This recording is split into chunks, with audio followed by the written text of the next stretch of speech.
आइए आज समय में पीछे चलते हैं और एक ऐसे साम्राज्य की कहानी को समझते हैं जिसने भारत के इतिहास पर एक गहरी छाप छोड़ी। हम बात कर रहे हैं गुप्त साम्राज्य की, जिसे अक्सर भारत का स्वर्ण युग भी कहा जाता है। लेकिन एक मिनट, इससे पहले कि हम आगे बढ़ें, एक सवाल है। आखिर ये स्वर्ण युग या गोल्डन एज होता क्या है? क्या इसका मतलब सिर्फ बड़ी बड़ी लड़ाइयां जीतना और जमीन पर कब्जा करना है, या फिर कुछ और भी है? चलिए इसी सवाल को अपनी टॉर्च बनाकर इस कहानी के सफर पर निकलते हैं। तो ठीक है, शुरू करते हैं। सबसे पहले ये देखते हैं कि आखिर इतने बड़े और शक्तिशाली साम्राज्य की नींव पड़ी कैसे। सोचिए, तीसरी सदी का भारत, कुषाण और सातवाहन जैसी बड़ी ताकतें अब ढलान पर थीं, और उनके कमजोर पड़ने से ना एक तरह का पावर वैक्यूम बन गया था। इसी खाली जगह को भरा गुप्त वंश ने, जिसकी शुरुआत श्रीगुप्त ने की थी, और धीरे धीरे पूरे उत्तर भारत को एक झंडे के नीचे ले आए। लेकिन साम्राज्य की असली बुनियाद रखी चंद्रगुप्त प्रथम जैसे शासकों ने। उन्होंने सिर्फ लड़ाइयां ही नहीं लड़ी, बल्कि सही जगह पर शादियां करके, जैसे लिच्छवियों के साथ, अपनी ताकत को और बढ़ाया।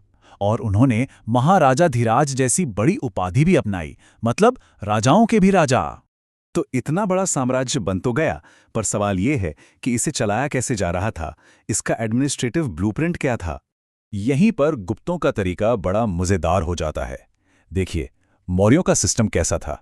एकदम सेंट्रलाइज्ड, सब कुछ सेंटर से कंट्रोल होता था। लेकिन गुप्तों ने ऐसा नहीं किया। उन्होंने एक ज्यादा फ्लेक्सिबल रास्ता चुना, मतलब लोकल लीडर्स और गांव को ज्यादा पावर दी गई कि वो अपने मामले खुद सुलझाएं।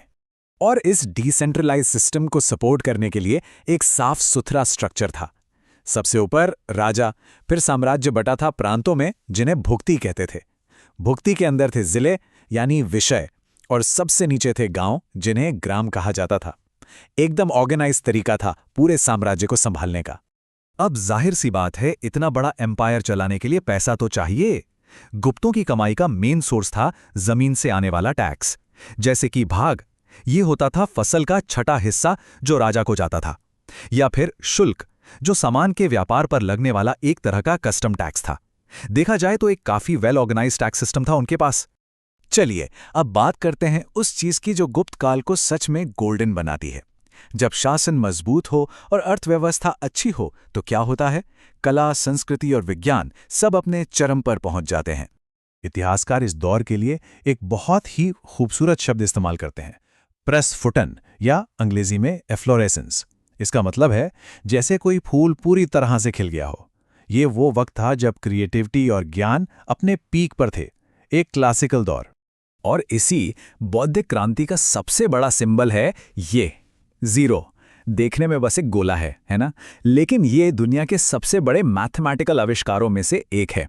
जीरो का कॉन्सेप्ट और डेसिमल सिस्टम, ये इसी दौर की देन है। सोचिए, इसने मैथ्स और साइंस को हमेशा के लिए बदल कर रख दिया। और ये दौर महान दिमागों का दौर था। आर्यभट्ट, जिन्होंने बता दिया था कि पृथ्वी सूरज का चक्कर लगाती है और ग्रहण क्यों लगते हैं। कालिदास, जिनके नाटक और कविताएं आज भी हमारे दिलों को छू जाते हैं। आयुर्वेद को नई ऊंचाइयां देने वाले धन्वंतरी, और विष्णु शर्मा, जिनकी पंचतंत्र की कहानियां पूरी दुनिया में मशहूर हुईं। ये तो बस कुछ नाम है। सिर्फ साइंस और लिटरेचर ही नहीं, आर्किटेक्चर में भी जबरदस्त तरक्की हुई। आज हम जो बड़े बड़े हिंदू मंदिर देखते हैं ना, उनका बेसिक डिजाइन इसी गुप्तकाल में तैयार हुआ था। देखिए कैसे। पहले एक छोटा सपाट छत वाला कमरा होता था, जिसे गर्भगृह कहते हैं। फिर उसमें एक बरामदा जुड़ा। उसके बाद गर्भगृह के ऊपर एक ऊंचा टावर यानी शिखर बनने लगा, और फिर धीरे धीरे ये एक पूरे कॉम्प्लेक्स में बदल गया। ये जो बात कही गई है, ये गुप्त कला के दिल को छू लेती है। ग्रेस और एलिगेंस। सोचिए सारनाथ की शांत बुद्ध मूर्ति के बारे में, या अजंता की गुफाओं की उन जिंदा दिल पेंटिंग्स के बारे में, और दिल्ली का वो आयरन पिलर जिस पर आज तक जंग नहीं लगा। क्या कमाल की टेक्नोलॉजी रही होगी। सब कुछ इतना शांत, बैलेंस्ड और परफेक्ट। लेकिन जैसा कि होता है, कोई भी स्वर्ण युग हमेशा नहीं टिकता।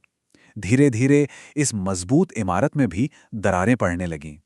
तो हुआ क्या? पहले तो अंदरूनी विद्रोह ने साम्राज्य को कमजोर करना शुरू कर दिया। फिर असली झटका लगा बाहर से।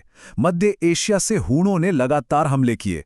इन लड़ाइयों में खजाना खाली होता गया, सेंट्रल पावर कमजोर पड़ती गई, और नतीजा जो स्थानीय राजा थे उन्होंने मौके का फायदा उठाया और खुद को आजाद घोषित कर दिया, और इस तरह महान गुप्त साम्राज्य बिखर गया। साम्राज्य तो खत्म हो गया, पर उसकी कहानी खत्म नहीं हुई। उसकी विरासत वो आज भी जिंदा है। चलिए देखते हैं कि गुप्त काल ने हमारे लिए क्या छोड़ा है। तो घूम फिर कर हम वापस अपने पहले सवाल पर आ गए। इतनी सारी उपलब्धियां और फिर ऐसा पतन, तो क्या इसे सच में स्वर्ण युग कहना सही है? देखिए, इसका जवाब हाँ या ना में नहीं है। एक तरफ देखें तो हाँ, संस्कृत लिटरेचर, साइंस और आर्ट के लिए ये यकीनन एक गोल्डन एज था, लेकिन सिक्के का दूसरा पहलू भी है। इस तरक्की का फायदा समाज में हर किसी को बराबर नहीं मिला, बल्कि इसी दौरान वर्ण जाति का सिस्टम और भी सख्त हो गया, जिससे समाज में भेदभाव बढ़ा। लेकिन इन सब के बावजूद गुप्तों का असर इतना गहरा था कि उसे नकारा नहीं जा सकता। उनका राज करने का तरीका, उनके मंदिर बनाने का स्टाइल और संस्कृत को दिया गया बढ़ावा, ये सब आने वाले सैकड़ों सालों तक दूसरे भारतीय राज्यों के लिए एक तरह का ब्लूप्रिंट बन गया। और ये हमें एक आखिरी सवाल के साथ छोड़ जाता है। जरा सोचिए, जीरो के कॉन्सेप्ट से लेकर मंदिरों के डिजाइन और उन पुरानी कहानियों तक, हमारी आज की दुनिया का कितना कुछ उस पुराने ब्लूप्रिंट पर बना है। ये एक ऐसी विरासत है जो आज भी हमारे साथ है ना?